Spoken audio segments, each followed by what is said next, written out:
শ্যামাপুর।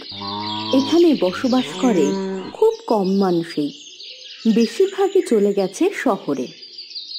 এখানে একটা পাঠশালা আছে, আর কিছুই নেই। না হাসপাতাল, না স্কুল, না কলেজ, না কারখানা। আছে খালি চাষের জমি, আর আছে এই ননিবালার পাঠশালা।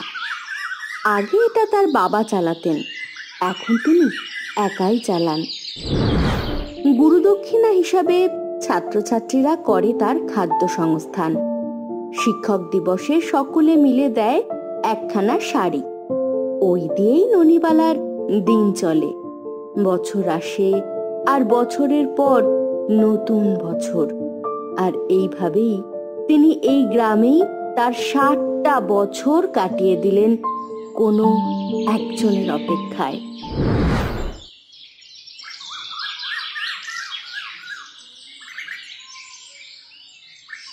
দিদা, ও দিদা,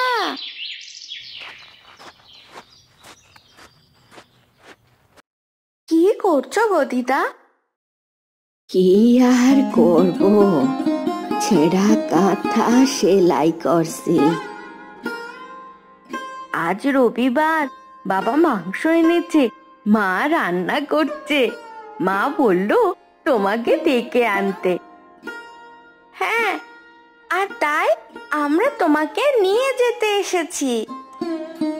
তাই বুঝি? আইসা যাবনি, আগে খিদা পাক। আচ্ছা আচ্ছা দিদা, আমাদের একটা কথা বলবে? কি কথা? তুমি বিয়ে করোনি কেন? বর পাইনি তাই। না, এটা হতেই পারে না। কেন হতে পারে না? কারণ তুমি খুব সুন্দর আর খুব ভালো। আচ্ছা, তাই বুঝি? হ্যাঁ, বলো না, কেন তুমি বিয়ে করোনি? তোরা এখন ছোট আছিস, তোদের বলা যাবে না। বড় হ, বলবো তখন। বড় হলে পাক্কা বলবে। হ্যাঁ, পাক্কা বলবো। এখন যা, আমি দুপুরে যাবনি।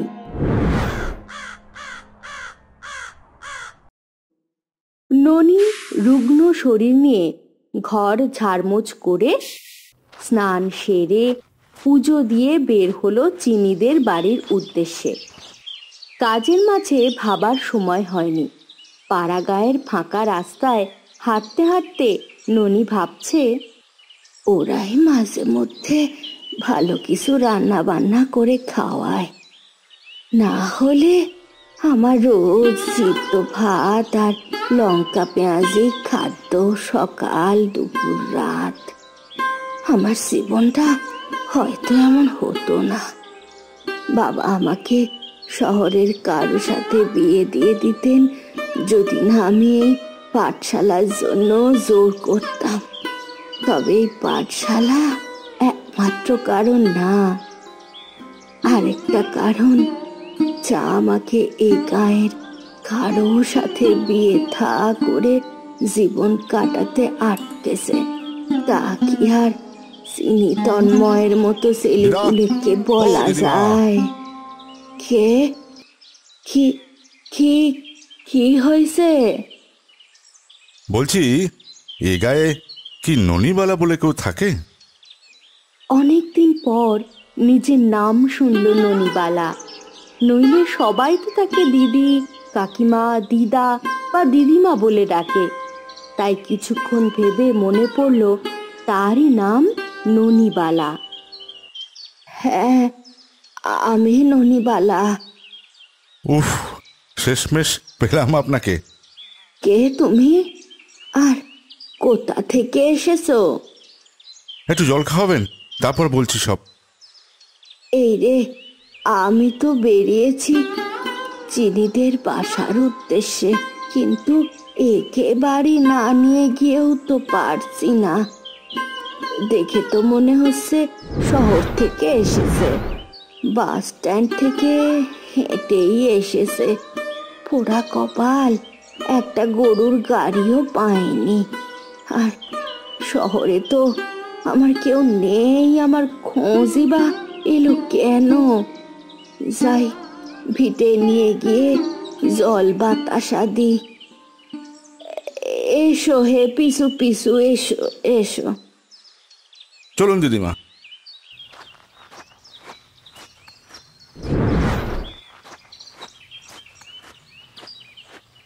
ননি তাকে জল বাতাসা দিল, একটু বাতাস করলো, ছেলেটা একটু আরাম পেল।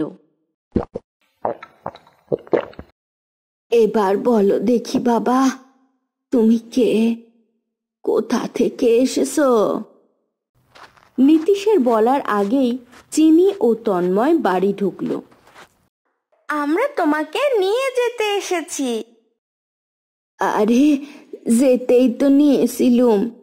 এই বাবু আমার খোঁজে শহর থেকে এসেছেন, বাড়ি নিয়ে এলুম।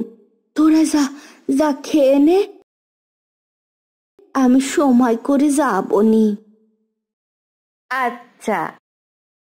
ওহো, আমাকে ক্ষমা করবেন, আমি জানতাম না। ঠিক আছে, আর কি, এসেই যখন পড়েছো তো বলো কে তুমি। আর আর তোরা যা, আমি পরে যাবনি। চিনি আর তন্ময় বেরিয়ে গেল। আমি নীতিশ, কলকাতা থেকে এসেছি। আমার দাদু নিশীথ কুমার। নামটা শোনা মাত্রই হকচকিয়ে উঠল ননি। নিজের নামটার মতো এই নামটাও অনেক দিনের অব্যবহারের পর শুনল, অথচ তার নিজের নাম চেনার থেকে এই নাম চেনা খুব সহজ। তুমি ও নাতি? আগে হ্যাঁ। তো এতদিন পর কোত্থেকে আমাকে মনে পড়লো? হ্যাঁ, আমি জানি আপনি খুব কষ্ট পেয়েছেন, একাকী থেকেছেন। এখন এসব শুনে ক্ষোভ হচ্ছে, কিন্তু বিশ্বাস করুন, আপনাদের দুজনের মধ্যে যে না বলা কথা আছে তা সব আমার জানা। আপনি যেমন এখনো অবধি আমার দাদুর অপেক্ষায় আছেন, আমার দাদুও এখনো আপনার জন্য অপেক্ষা করে আছেন। চুপ করো, আমার পায়ের রক্ত মাথায় চড়ছে। অপেক্ষা শুধু আমিই করেছি। ওই মানুষটি আর ওর অপেক্ষার নমুনা তো আমার চোখের সামনে জল জল করছে। দূর হয়ে যাও, দূর হয়ে যাও এখান থেকে। ননি মুখ ফিরিয়ে নিল। দিদিমা, এমন করবেন না। আমার দাদু পরিস্থিতির শিকার। উনি আজ তার জীবনের গোধূলি লগ্নে আপনাকে মনে প্রাণে চায়। জীবনের গোধূলি লগ্নে? কেন, কি হয়েছে ওর?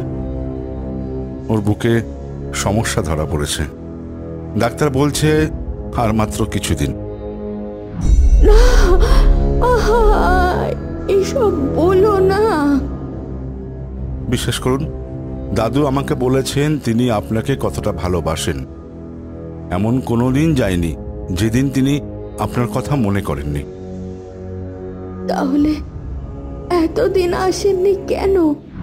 ওখানে বিয়ে থা করে দিব্যি তো সংসার করছেন। উনি পরিস্থিতির শিকার। কি পরিস্থিতি? আপনার বাবার পাঠশালায় আপনাদের ছেলেবেলায় প্রথম সাক্ষাৎ।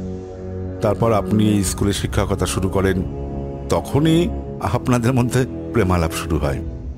আপনার বাবা চেয়েছিলেন কোনো শহুরে বাবুর সাথে আপনার বিয়ে দিতে, কিন্তু আপনি যখন আমার দাদুকে বিয়ে করতে চাইলেন, তখন আপনার বাবা আমার দাদুকে শহরে কাজ করে বাড়ি বানিয়ে এসে আপনার হাত চাইতে বলেছিলেন। কি তাই তো? হ্যাঁ তাই, কিন্তু নিশিদার ফিরে এলো না।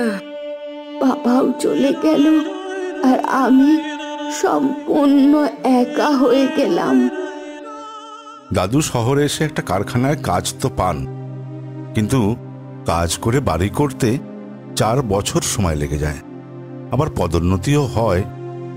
দাদু যে বাড়িতে ভাড়া থাকতেন সেই বাড়ির মালিক ফাঁসিয়ে দাদুকে তার মেয়ে অর্থাৎ আমার দিদার সাথে বিয়ে দেন। ওই প্রথম 4টি বছরে বা তারপরে তো একবার খোঁজও করলো না বেঁচে আসি না মরে গেছি। আমি জানি না সে কোথায় থাকে, কিন্তু সে তো জানে আমি কোথায় থাকি। একবার এসে জানাতো তার সাথে কি কি হয়েছিল। ভুল বুঝবেন না, উনি অনেকবার আসতে চেয়েছেন, কখনো অর্ধেক পথ, কখনো বা বাড়ির দরজা অবধি এসে ফিরে গেছেন। আপনাকে কোন মুখে বোঝাবেন এই ভেবে। আর আমি তার অপেক্ষায় একাকী এই পাড়া গায়ে থেকে গেলাম, আর তার সাহস হলো না। আমি জানি আপনাদের মধ্যে অনেক ভুল বোঝাবুঝির সৃষ্টি হয়েছে সময়ের ব্যবধানে, কিন্তু বিশ্বাস করুন আমার দাদু আমার দিদাকে কোনোদিনও মনে জায়গা দিতে পারেনি, এমনকি আমার বাবাকেও না। শুধু আমাকে দাদু ভালোবাসেন। তো তার হঠাৎ করে কিভাবে সাহস হলো আমার সাথে তোমার দেখা করানোর? আসলে দাদু যেভাবে সেভাবে এতদিন তার মনে সব জমিয়ে রেখেছিলেন, কিন্তু শেষকালে আপনার সাথে দেখা না করে যেতে পারছেন না। তিনি জানেন তার অপেক্ষায় আমি যৌবন পেরিয়ে বৃদ্ধা হয়েছি। তার সারা জীবনে আমার কাছে আসার সময় হলো না, আর তার মুক্তির জন্য আমাকে চায়। ঠিক আছে, ঠিক আছে, আমি যাব। বাড়িতে আপনাকে নিয়ে যাওয়া নিয়ে অনেক দিন ধরেই ঝামেলা। আজ শেষমেশ দাদুর কষ্ট দেখতে না পেরে দিদিমা আপনাকে নিয়ে আসতে বললেন। সে তো ঝামেলা হবেই। তোমার দিদিমা যে আমার কৃষ্ণের সাথে ঘর করছে, আমি যে তার রাধা। ননি যেটুকু সেদ্ধ ভাত আর কচুর শাক ছিল ছেলেটিকে দিল, সে স্বাদ নিয়ে খেল। ননি দুটো মোয়া খেয়ে কাপড় গোছালো। দুপুর গড়িয়ে বিকেল হতেই ননি ছেলেটির সাথে বেরিয়ে পড়ল। চিনি, চিনি, এই চিনি। চিনির মা বেরিয়ে এলো। আমি শহরে যাচ্ছি, 1-2 দিনেই ফিরবো। কেন? তোমার তো শহরে কেউ নেই। আসে আসে, আজ তার ডাক এসেছে। আচ্ছা, সাবধানে যেও কিন্তু। আরো কিছু পা হেঁটে বাস স্ট্যান্ডে এসে বাসে উঠল।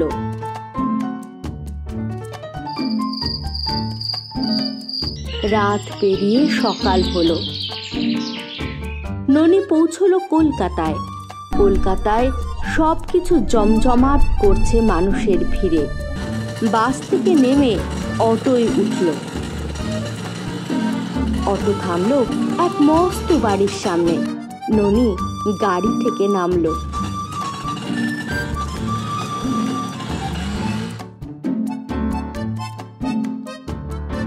আপনি ননি? হ্যাঁ, আর আপনি বুঝি ওর বউ? হ্যাঁ, উনি কষ্ট পাচ্ছেন, তাই আপনাকে ডাকা। চলুন। এই বলে বসার ঘর থেকে সোজা যে ঘরটা সেখানে নিয়ে গেল।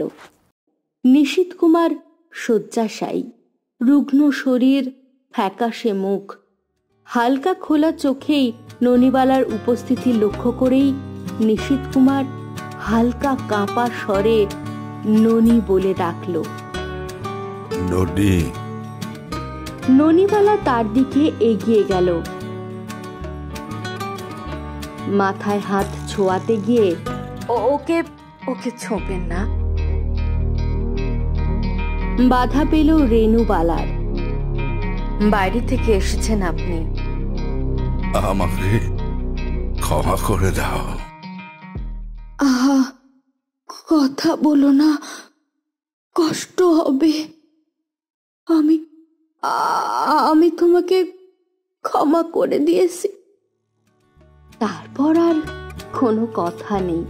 দুজনেই দুজনকে জল ছলছলে চোখে কিছুক্ষণ দেখল। তোমার এবার শান্তি হয়েছে?